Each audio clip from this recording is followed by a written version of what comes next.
do a shout out to see exactly who's on the call today. So if you guys want to type in where you're calling from, that would be awesome.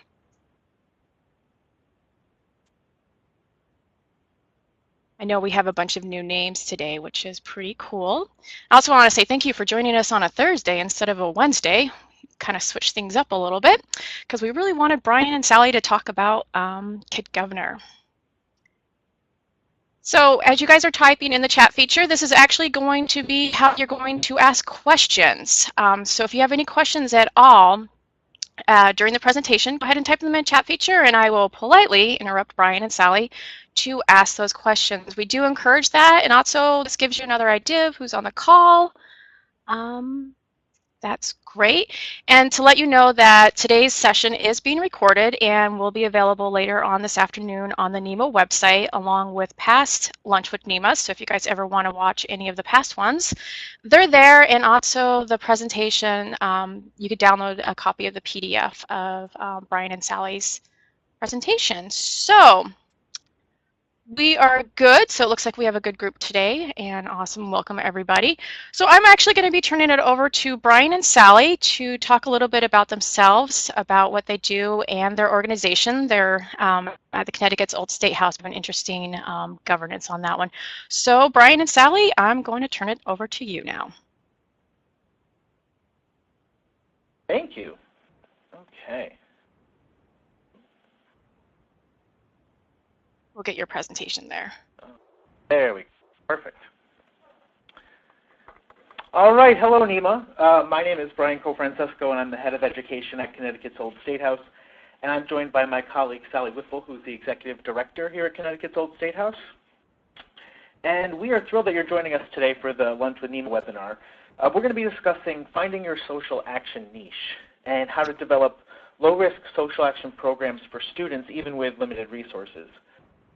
We really believe that during a time like now where there's an increased call nationwide to better understand civics, and not just how government works, but community participation, working with others, civil dialogue, taking action, and a whole bunch of other skills, that we as museums have the opportunity to really rise to the forefront and use our stories and our missions to really engage the communities we serve in social action. So to illustrate this, we're going to be sharing our award-winning statewide civics program for fifth graders, Connecticut's Kid Governor, which we started in 2015. So we're in the second year of this program. And to get things started, Sally is going to give you some background on our nonprofit, the Connecticut Public Affairs Network, and our institution and our program philosophies. Hi, this is Sally, and I'm going to tell you a little bit about our organization. It is probably the most bizarre organization you will ever encounter. We run in a very different way from most museums.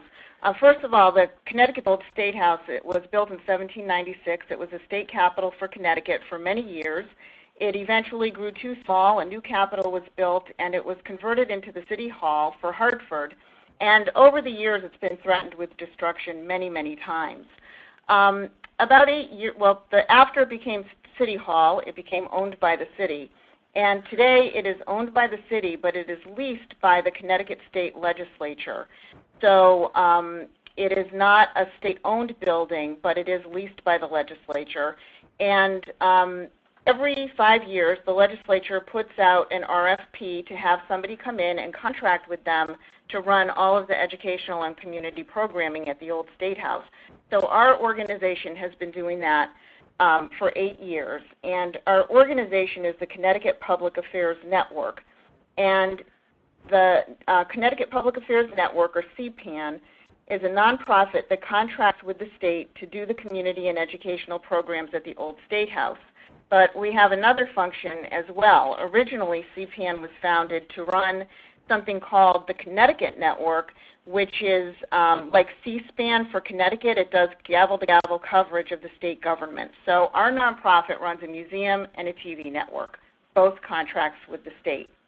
So we have managed the Old Statehouse since 2008, and the way it works is our mission, the way we think of it, is as a place where history and civics intersect. And our goal is to provide cradle-to-grave civic education that uses history to help people explore civic models from the past and context from modern issues. But since we contract with the state, we must be very careful about anything that smacks of partisanship or controversy. So although we're dealing a lot with civics, we have to be very careful about how we do it. This keeps us focused on teaching the tools of citizenship. We really focus on tools and civic skills and on stories that inspire, whether those are historic stories or stories from the present. And once we teach people the skills, the tools, the stories, then we really let people, both kids and adults, run with that. And I should say that our definition of civics and citizenship is broad, and it offers many easy, non-threatening access points. We use the National Conference of Citizenship Civic Health Index report to define civics, and the report is one that measures civic health in different communities, state by state. So the way they measure it is they look at things in the community like, do people vote? Do they talk to their friends? Do they work with neighbors to solve a problem? Do they volunteer, donate money, talk about politics with friends, eat dinner with family, belong to a civic group?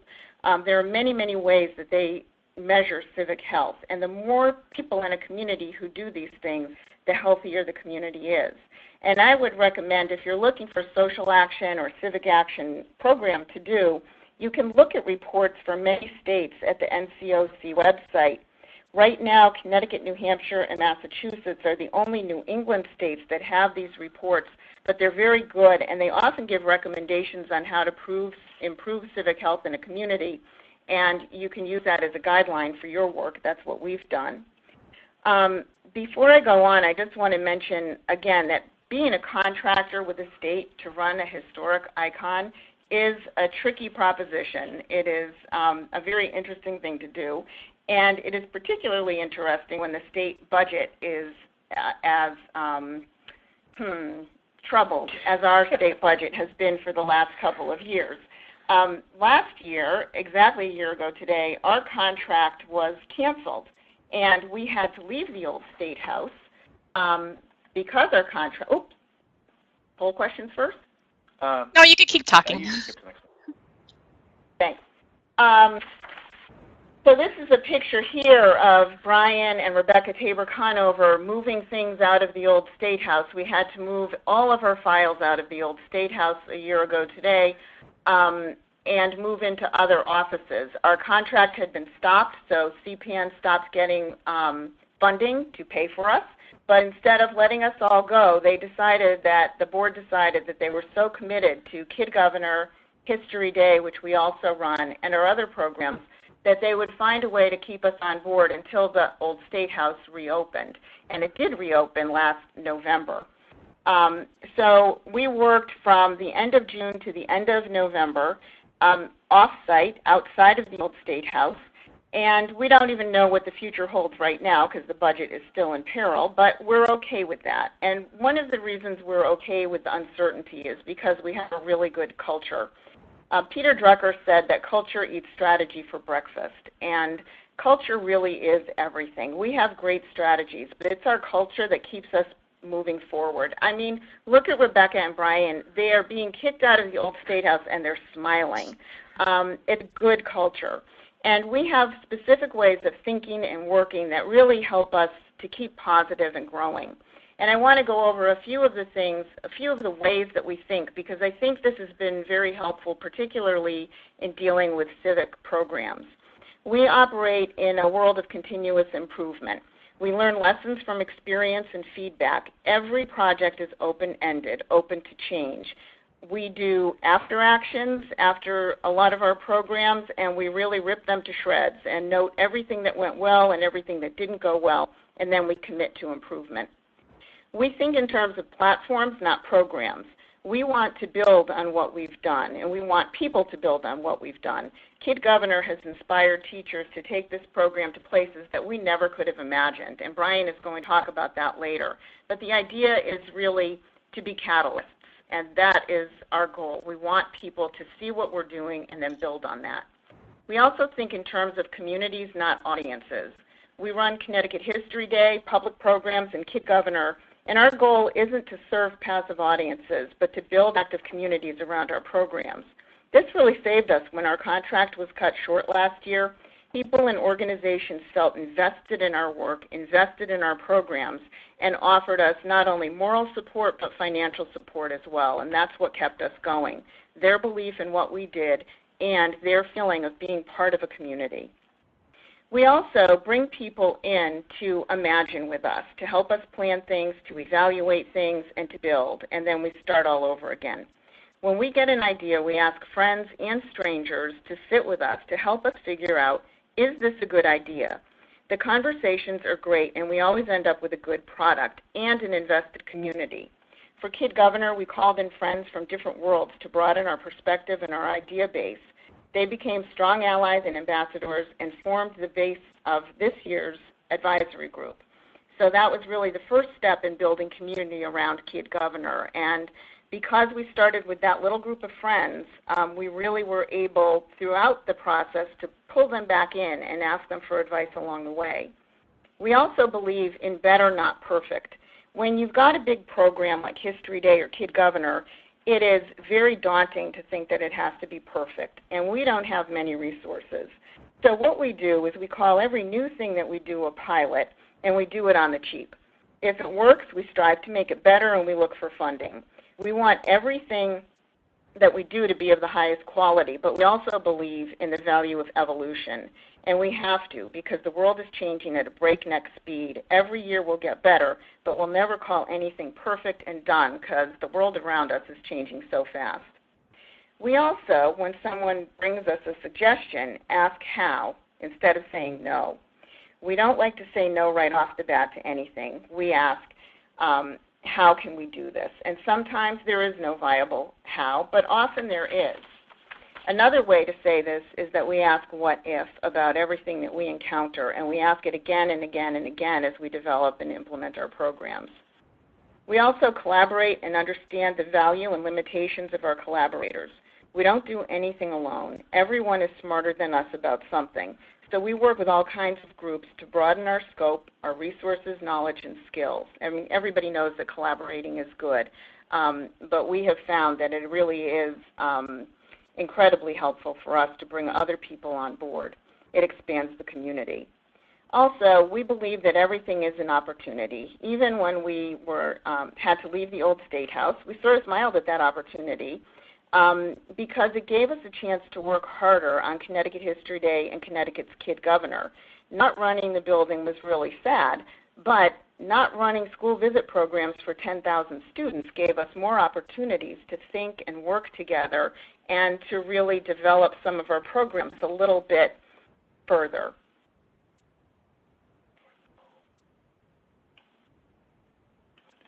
Sure. Do you guys want to do the poll question? So, yeah, I guess. So before Sally jumps into how we do our programming screen and things to consider, we just wanted to get an idea of where your museums are coming from as far as social action programming. So we have two questions for you. Does your museum already have educational programming around social action? And what are your museum's biggest hurdles when it comes to social action programming? So if you could answer those two questions, we'd love to see where you're coming from.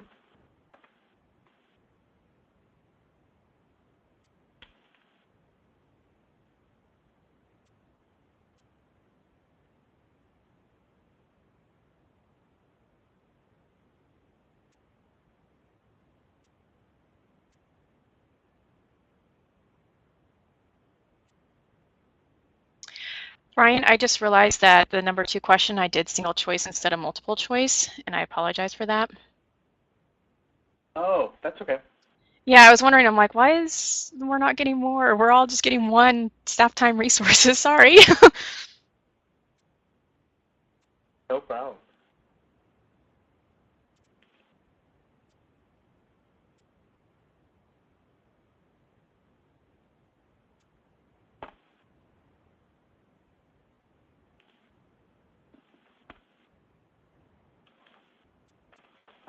So it looks like we have a good percentage so far. So for the first question, does your museum already have educational programming around social action?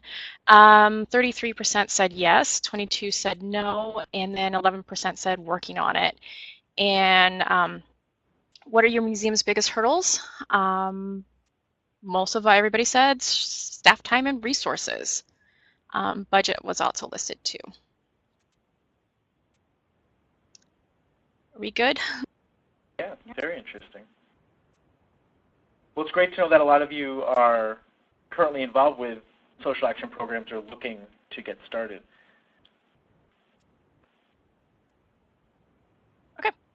Okay, the next thing that I just want to talk about before we get into the program is our strategy screen that we use for all of our programs. And this has been particularly helpful when trying to figure out what we should be doing and what we want to do.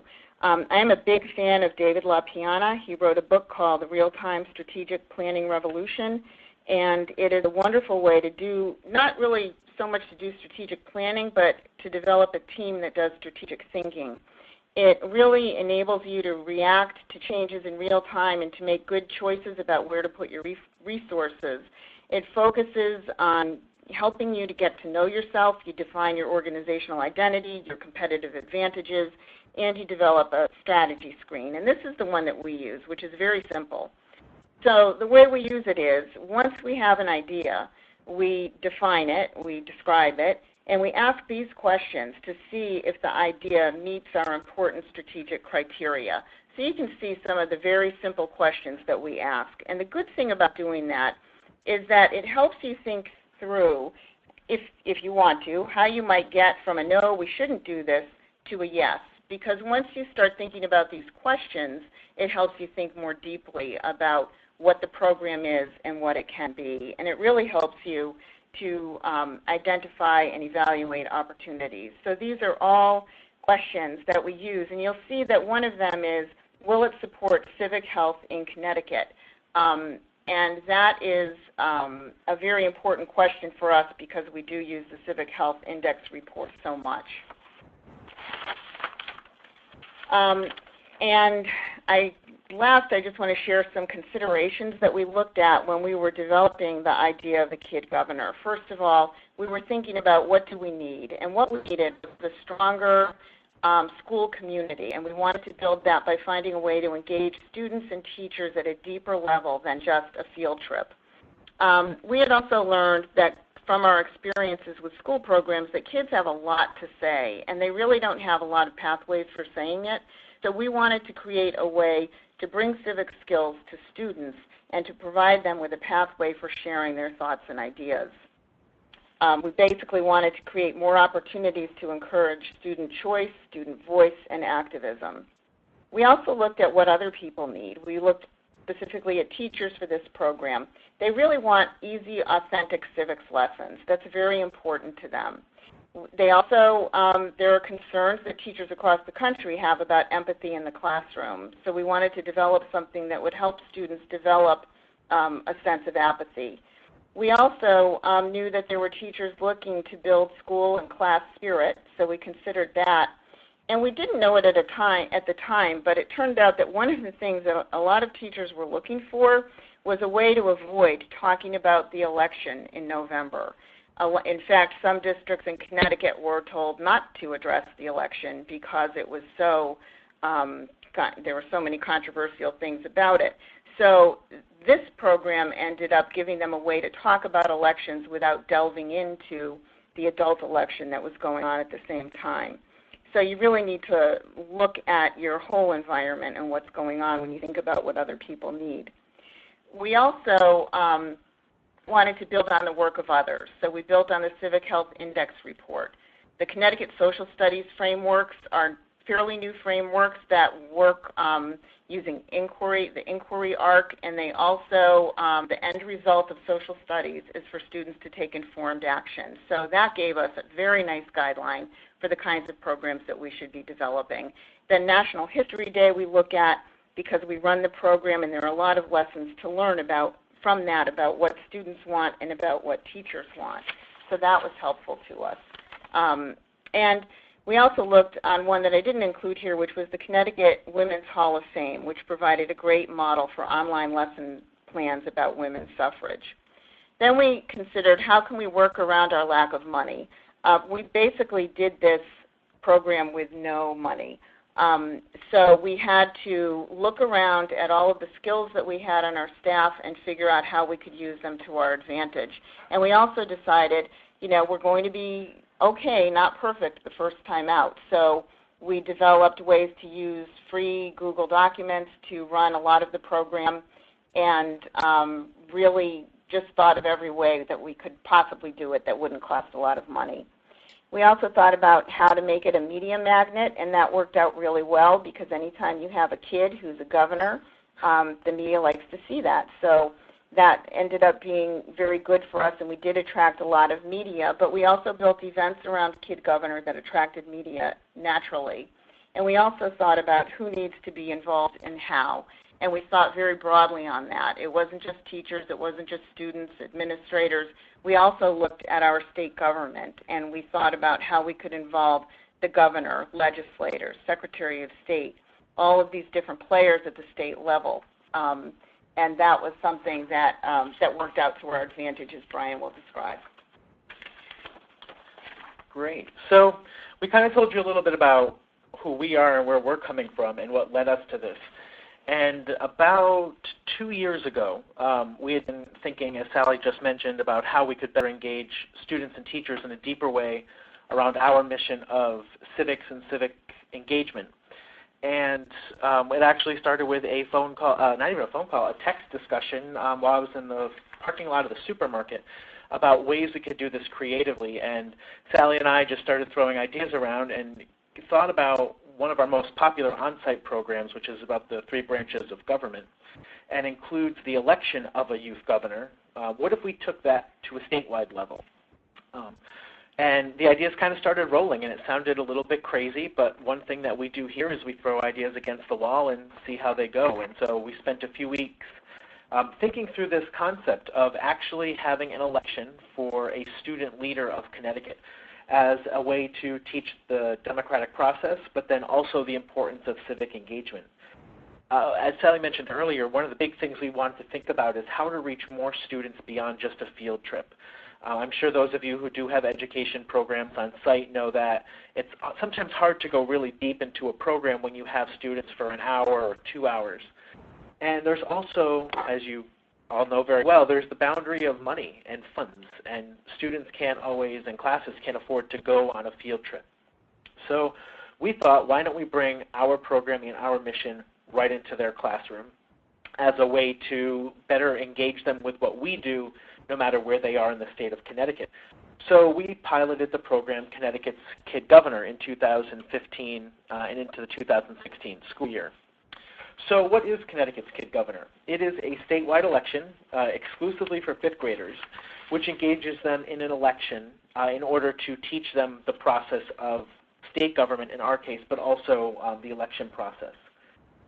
Because we wanted to appeal to all types of districts and types of schools in Connecticut, because it's not just for public schools, it's public, private, homeschool, parochial, we wanted to remove the cost barrier. And so we've made this a free program that any school with a 5th grade can participate in.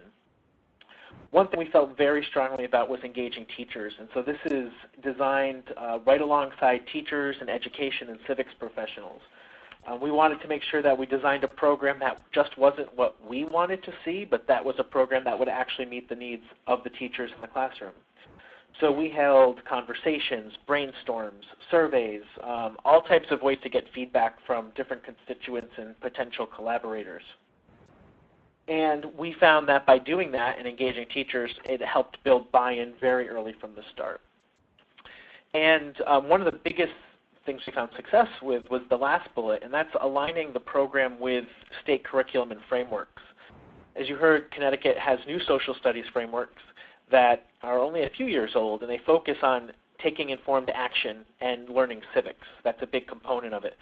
So we made sure to align the program with those frameworks, with the Connecticut Core Standards, or the Common Core as they're known more broadly, and a new initiative from the Department of Education and Secretary of the State called the Red, White, and Blue Schools, which encourages teaching civics in classrooms. And as Sally said, we threw the name pilot on it to see where it would go in its first year. And so this program has 2 ways for classes to participate.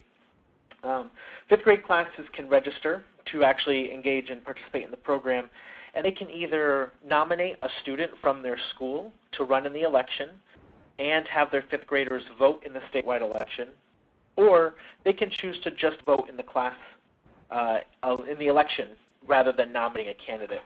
And we designed it this way because of teacher feedback and learning that some classes are very strapped on time, and as it may be in other states, social studies and a lot of the humanities are often being trimmed down in classrooms. There's less time budgeted to teach those. So we wanted to make sure the program was flexible and could be taught in any type of classroom around Connecticut. And so the classes that choose to nominate a candidate from their school learn a whole bunch of things. They learn about our 3 branches of state government. They learn about leadership, voting in elections, identifying and researching community issues, developing action plans and platforms, how to film campaign videos, and how to even hold a primary within your school. So in the end, they will choose a candidate that will speak on behalf of the students of Connecticut. On the other side, if a class chooses just to participate in the election, they also learn a good deal, but they focus in on the specifics of state government, leadership, and elections. And then they also, through the election process, learn about how to choose a candidate that will best represent them. So you may be wondering exactly how we do this. We are located in Hartford, Connecticut, and we're engaging students from all over the state. And that was our first challenge, is how do we reach these students? So we designed handy toolkits that are a combination of lesson plans and resources and worksheets that guide teachers through the program, but it's also one nice pretty little package that a teacher can download in order to get all the materials they need. Everything is designed, easily copyable, and can be distributed to students. The toolkits, especially this one that you see, this is the one that we send out to the classes that are nominating a candidate as well as voting, and are thus a little bit more extensive, are a series of 15 lessons, and they're meant to be flexible as far as time commitment and how they can be structured. We try to give the teachers as much flexibility and control as possible while still getting across the goals of social action and civic participation. The lessons, as you'll see on the right, are all Connecticut-based. Connecticut-focused civic lessons was a niche that needed to be filled, and we were excited that this program could help develop resources that teachers really were asking for. So by offering these tools and other resources, we've been able to bring our lessons and mission to a much broader audience beyond those who visit the old Statehouse. And they've also helped make this program a class-wide project rather than one that students just work on outside of school. One thing as Sally mentioned earlier, teachers wanted to help build spirit and teamwork in their classrooms. And so we structured the program to do that, where students work collaboratively to nominate a candidate from their school to really engage them in what it's like to be a candidate for office. So this toolkit that you see has 4 weeks of lessons. The first week focuses on the 3 branches of government, leadership, and elections. And then the second week focuses on community issues, how to identify them and research them. So it gets students to think about what problems they see in their communities and how they would develop an action plan around that community issue to make change. This is really very much student-guided learning and inquiry-based learning, where students get to drive the research that they're doing and what they really care about, and a way to give them a voice. Then we give a week of lessons focused on building campaign platforms, how to make a campaign speech, how to actually vote in an election. And then some schools have to have primaries to limit down their number of candidates in their election. And then the fourth week is a week of lessons about how to film a campaign video and engage all of the students in your class in support of your school's candidate. So it sounds like a very extensive program, and it is, but the lessons are all designed to be very flexible and often provide additional resources for teachers. This next one, this is just a sample of one of our worksheets. This is the research worksheet, which helps students zero in on an issue that they want to see changed, which will become the crux of their platform if they choose to run for office. The community issue that they choose will define what they run on as a potential candidate, and it'll result in them coming up with a 3-point plan of action on how other students can take action on their issue and make a difference. So students could choose any issue, anything from bullying to recycling to pollution to animal rights, you name it. and they use this worksheet in order to conduct research.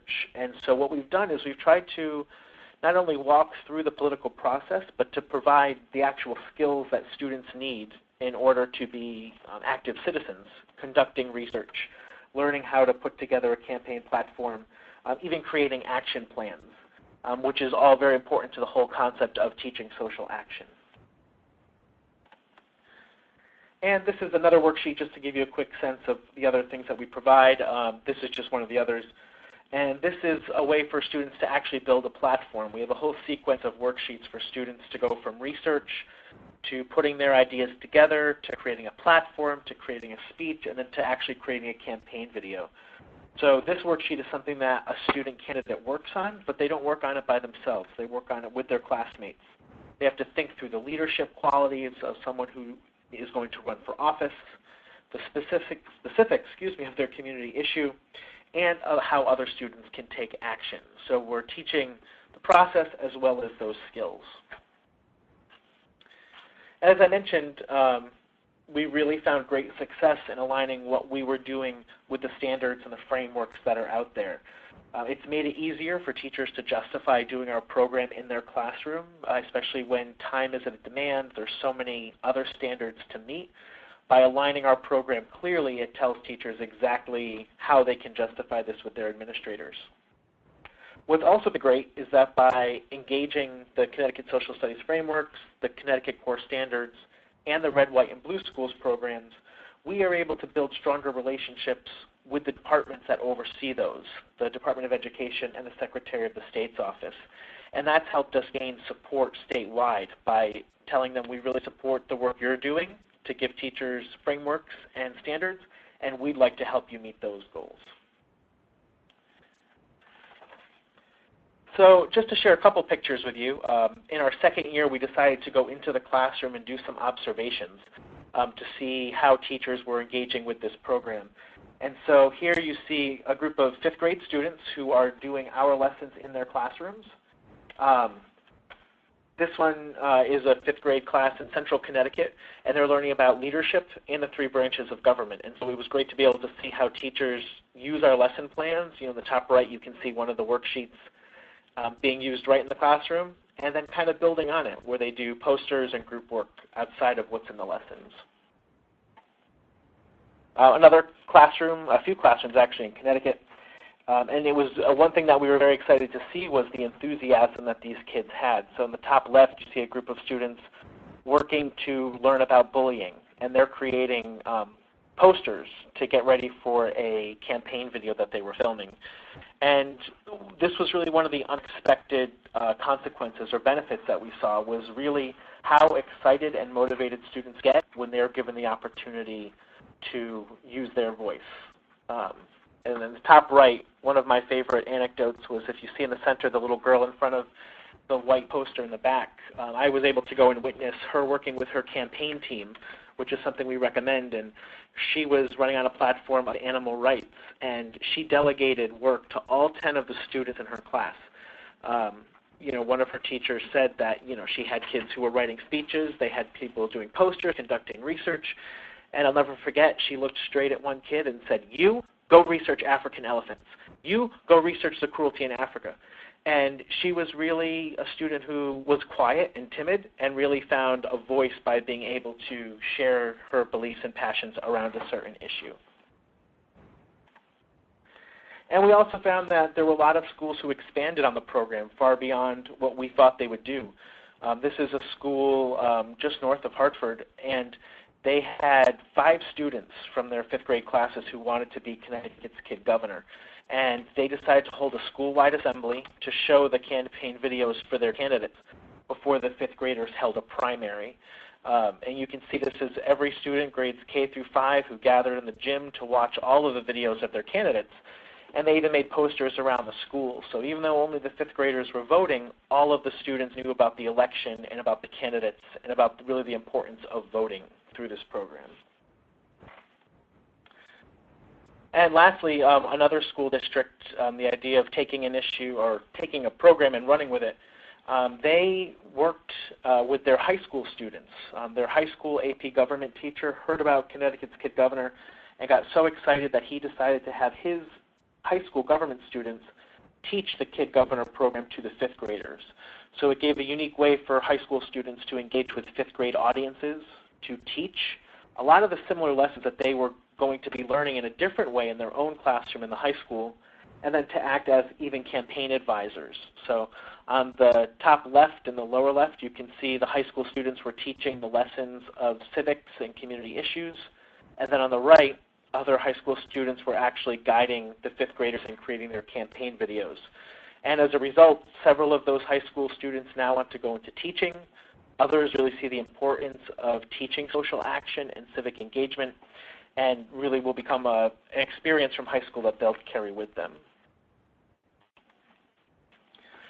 So once students and schools create their campaign videos, they send them to our team at the Connecticut Public Affairs Network, and we have an advisory committee of civics and education professionals who reviews all of them.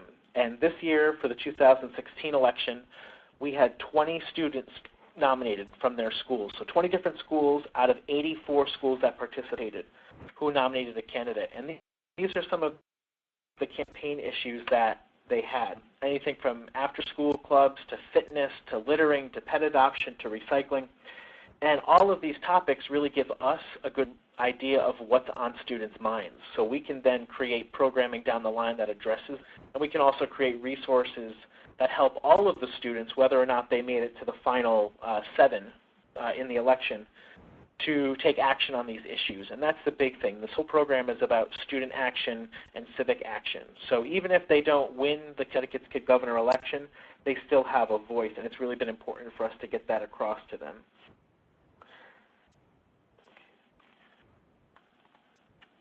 And then we have our top 7 candidates. So our selection committee narrows that pool down to 7, and those students' videos get posted online. The fifth graders across the state then take the time to watch all 7 videos during election week in November. So while adults are going to the polls, the fifth graders in Connecticut are also analyzing campaign videos, thinking about what's important to them, and actually casting votes. These were the top 7 candidates from this year's election, and the students watched all of their videos and learned how to really dissect a campaign video and platform to elect who would represent them for a full year as Kid Governor. We're very careful and very diligent about tracking our audiences and participation, and so this is a map that we did in the fall to show the impact of our program during the second year. Our audience, we're very excited to say, quadrupled between our first pilot year and the second year.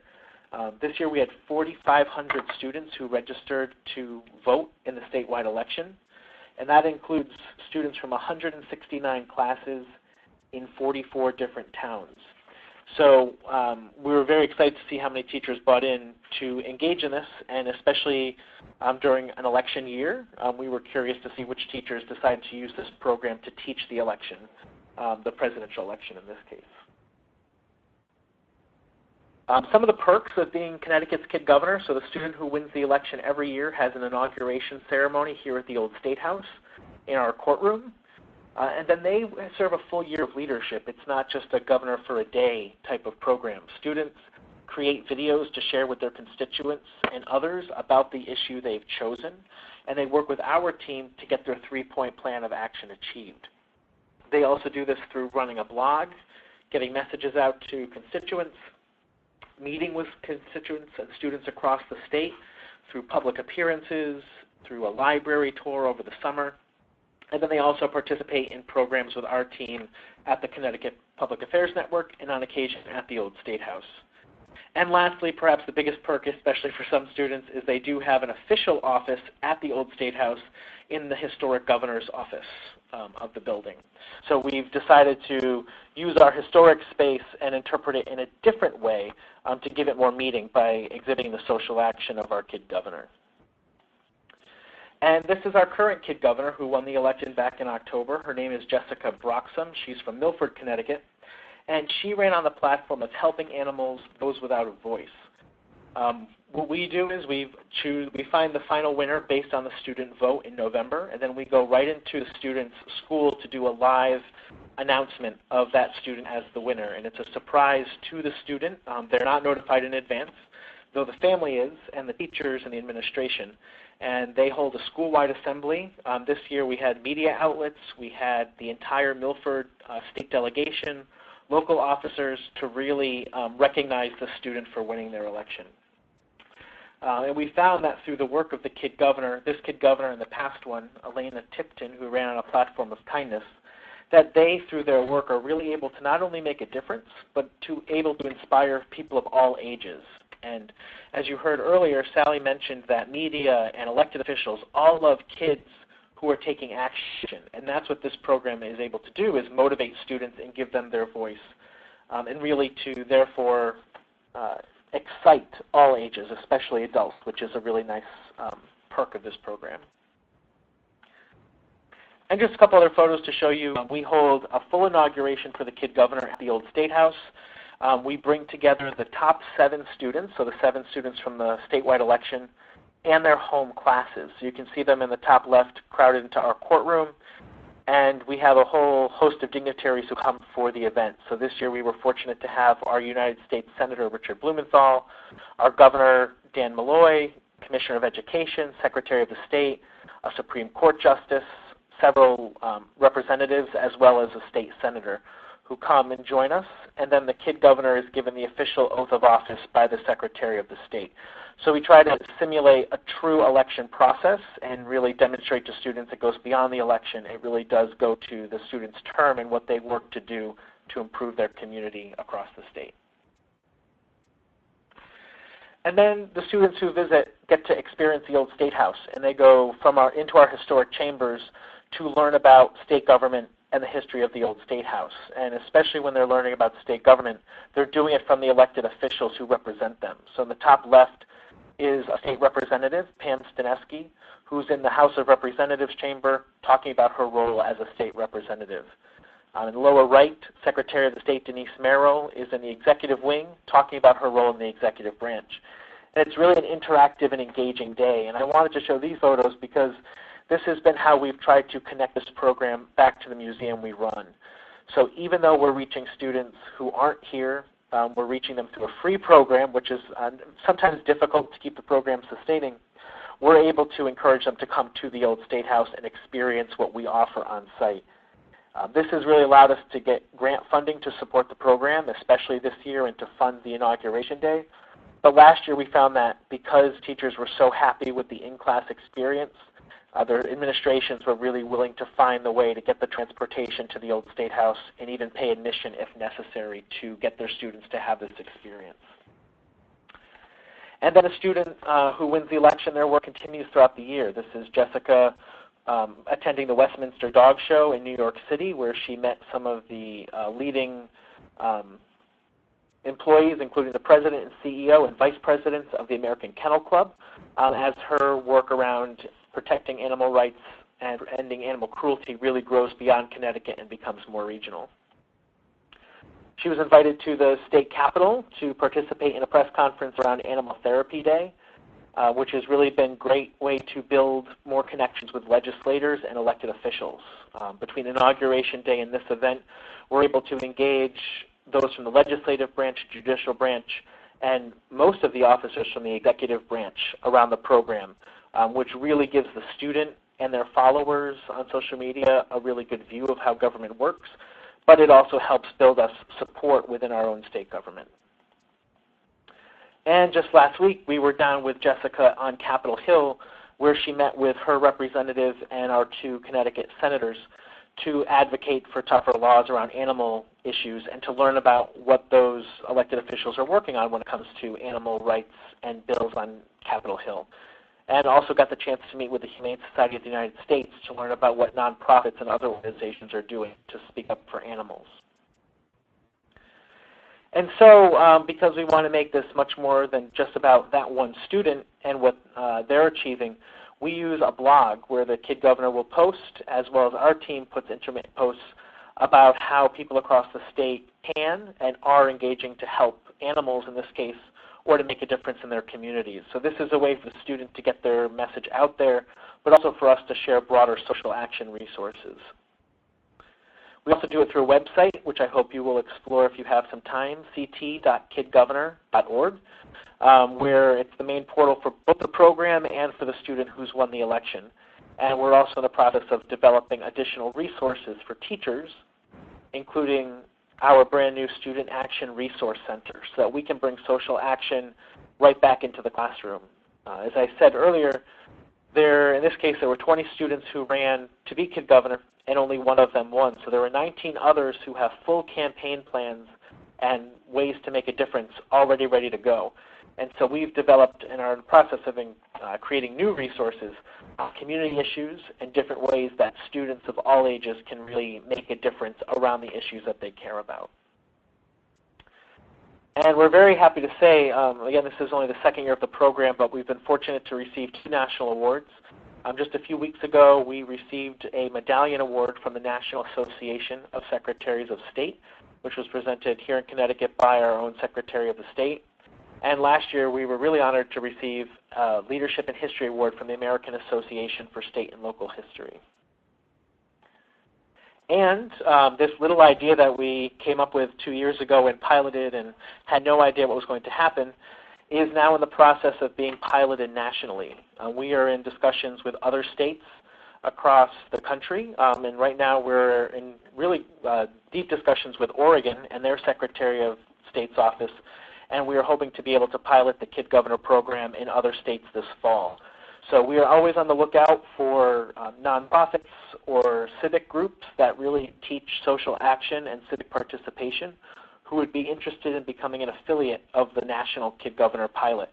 So if your organization or if you know of another in your state who would be interested in bringing this program to your state, please reach out to us. We're really looking forward to bringing this program to other states and really teaching social action through educating the young people of our communities. And so with that, I'm going to pass it to Sally to do some wrap-up before we get into questions about some of the unexpected consequences and tips that we've learned from this program. Thanks, Brian. You'll see here a list of things that happened that we hadn't really anticipated when we started this program. We were very happy to see field trips to the old Statehouse grow out of this because that is something that we were really trying to build. But I'm going to speak, instead of reading these things, I just want to say that one of the biggest unintended consequences of this was that the program was so successful and became so respected by teachers and administrators that it really helped us form strong bonds with the State Department of Education and with teachers across the state. And this has really resulted in opportunities to participate and create other programs with new partners. And I wanted to mention 3 things that we did that grew out of our proven track record with Kid Governor. And these are 2 high school programs and a college program, all pretty much along the same lines. But we decided to do a special day for AP History students in May, and so we invited classes to come to the old Statehouse, and we had a panel of 4 journalists who came, and they had a panel discussion about fake news, journalism today, all of the things that they are up against with modern journalism, journalistic ethics.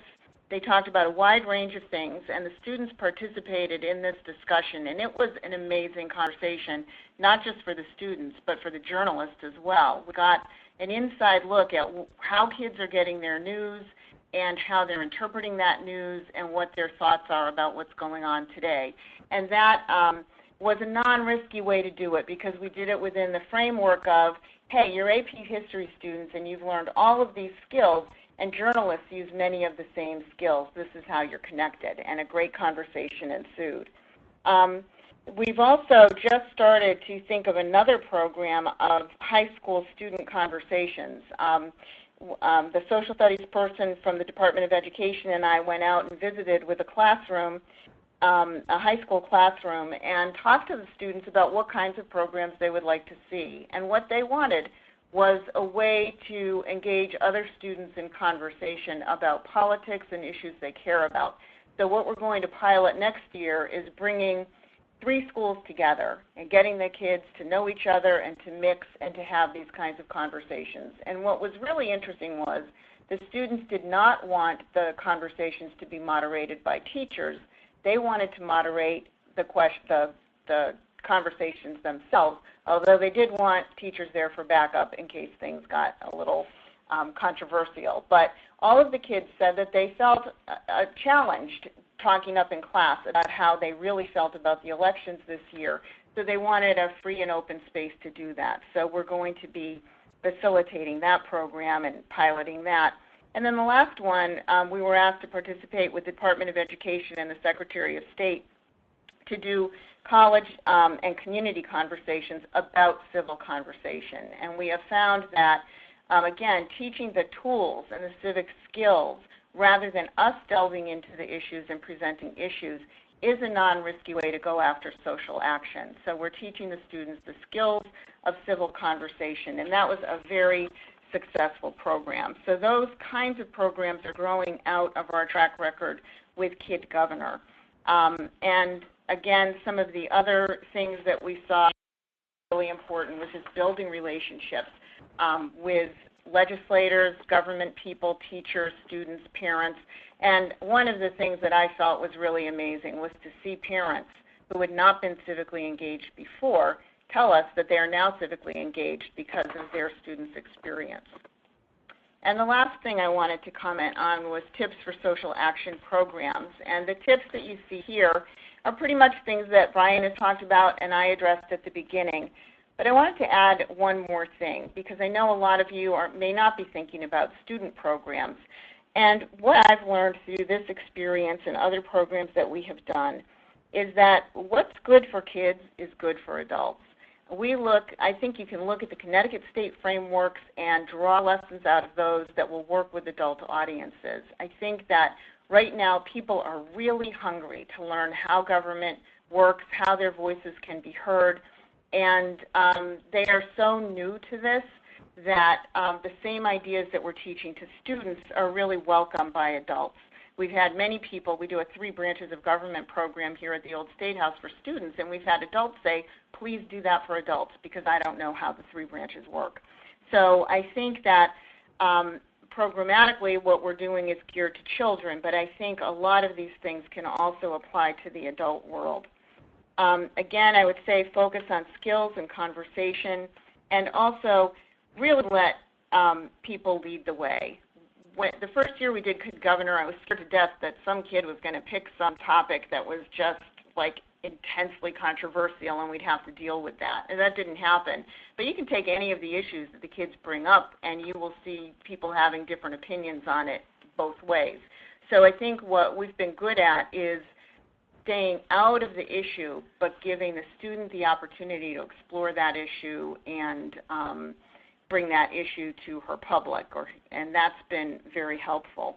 So I think that you can separate your organization from your audience's causes by teaching those skills and tools.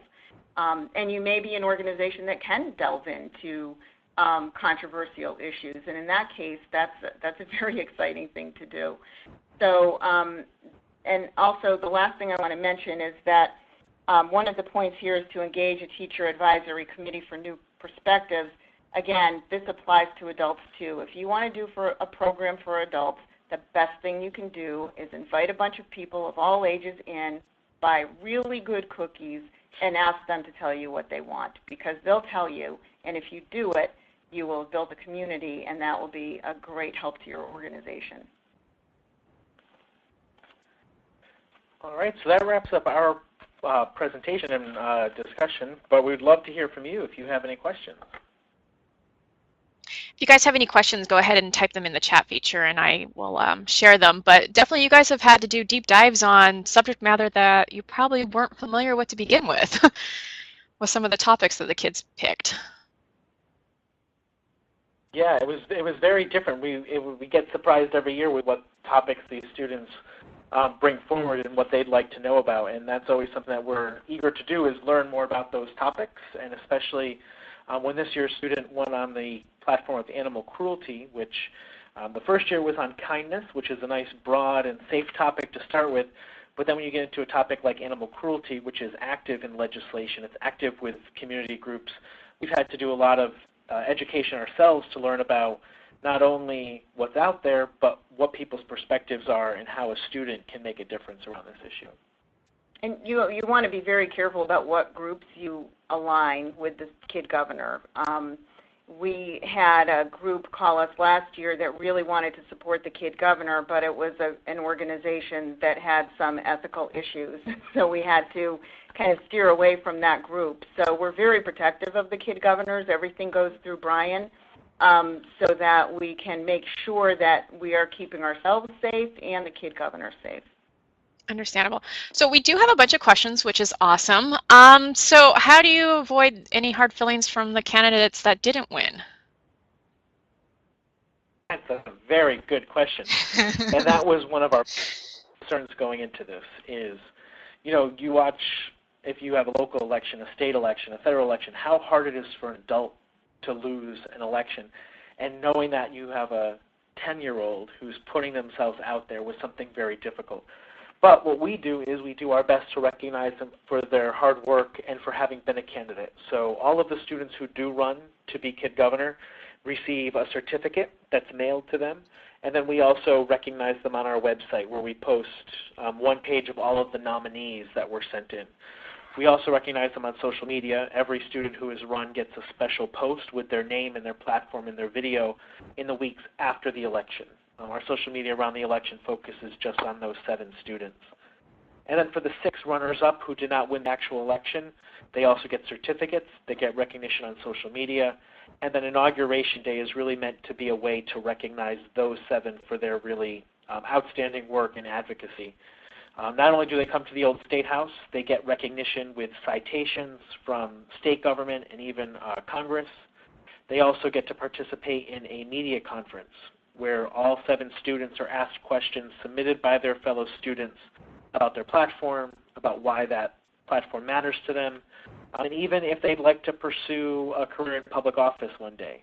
And so that day in particular, at Inauguration Day, I think this year we had between 10 and 15 media outlets that showed up for that, TV, wow. print, digital, even radio, and that really gives a way to recognize those students. Another thing we did this year that I think was very helpful was we wrote to all of the legislators who had students running in their districts, and we told them a student in your district is doing this. And so afterwards, we notified them about who won, and some of those legislators contacted their students, visited their classrooms, so that was a really nice way to connect the kids and give them recognition.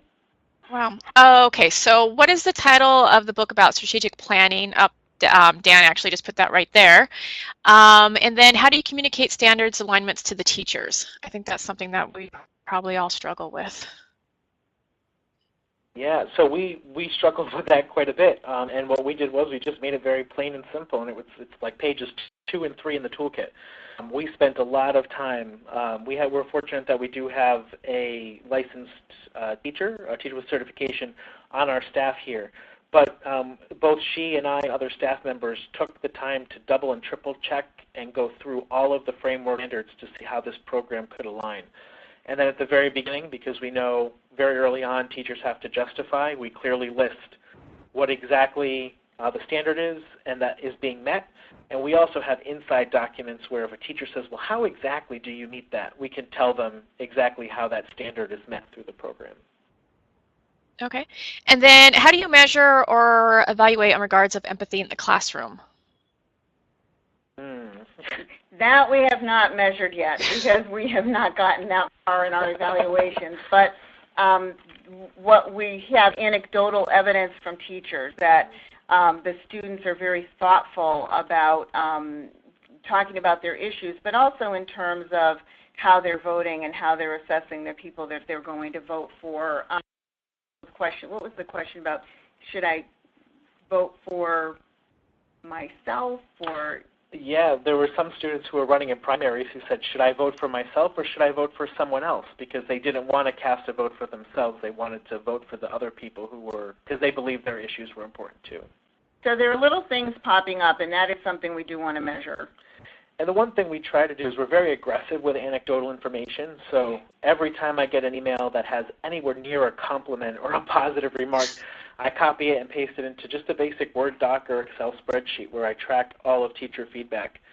And when I have a teacher who has a little nugget of something that can be expanded, I write to them and I just tell them very plainly, we love what you said. We're always looking to be able to share stories and anecdotes, whether we're looking for funding or just to build interest among teachers. Would you mind building that out? And so we've been fortunate. We've had a couple teachers who wrote several paragraphs about the impact on their students. So that even though it's hard to measure that empathy in the classroom, we do have some really good anecdotes. That's good. And then we have a question from the MFA intern. How do you consider the variation in resources between districts? Because I know Connecticut, like every other state, the districts there's a big difference in them. We lost you. Oh, sorry. How do you consider the variation in resources between districts? So that is extremely, extremely tricky.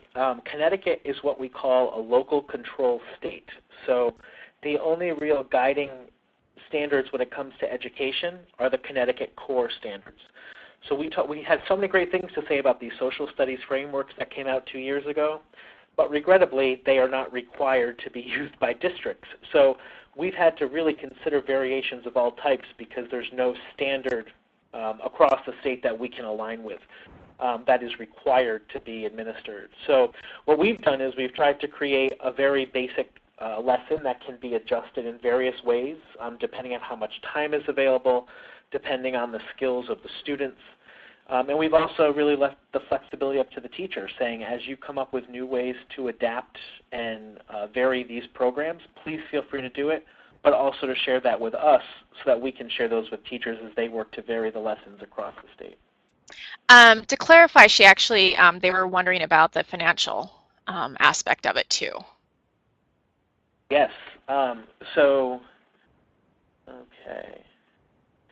what we do is, the bottom line as far as finances is that we make it a free program, so there is no cost to participate. You know, if you really wanted to do the very basic part of the program, all you'd really have to pay for is printing the worksheets in-house, and that's it. As Sally said, we used, in the past 2 years, and probably for this fall too, we're on a tight budget, so we just use Google Drive as the ways to register the classes. That's how we submit video. We collect the votes. Teachers just collect their printed votes from students and type it into a Google form. When it comes to the videos in particular, that was something that we had to figure out what the best way to approach that would be. And the last lesson in the toolkit is an analysis worksheet where students are guided to dissect the videos based on the platform of the students.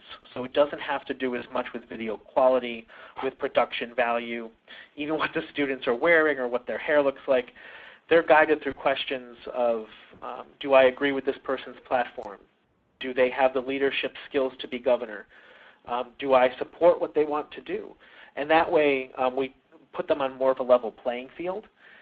With those that have a few more resources in the school, we've had to tell the teachers, you can use a cell phone, a smartphone, or you can use a full recording studio.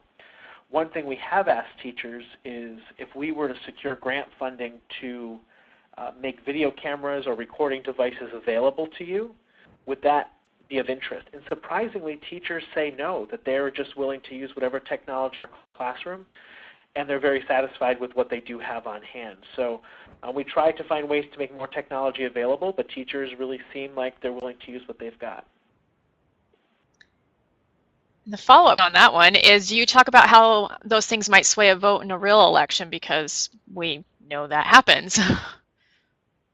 Yeah, absolutely. That's something we've had teachers say that they discuss, and that's part of why when we explain in the toolkit the reason for this analysis worksheet, we ask that the teachers share that, and some of them have, and they've had those discussions. Because especially with this past election where high visibility, obviously, because it's a federal election, but TV ads, and it's all over the news, students are so in tune to that. And so it really has led to discussions in the classrooms. I'm hoping I can make it into a classroom next year to see these discussions in person. But we've heard from teachers that it leads to really good discussion about why it's important to analyze the platform and not the video. Okay. So we have actually gone after the 1 o'clock hour. Thank you for everybody for staying on board. Does anybody have any last minute questions before we wrap up? Nicole says, thank you for answering our questions there. And I want to thank everybody today for coming on a Thursday instead of our regular Wednesday to join us to talk with Brian and Sally. Their information is there on the screen if you want to contact them for any last minute questions or to get more of a feel for Kid Governor. And I want to say thank you to Brian and Sally for coming on board today and talking about Kid Governor. It is an awesome program. So it looks like there's just a bunch of thank yous coming in. Thanks, everyone. And even we'd love to know more about what you do around social action. So please do email us with whatever you're doing right now, or if there are other programs that you're looking to do. We'd love to know what other museums and institutions are doing around social action.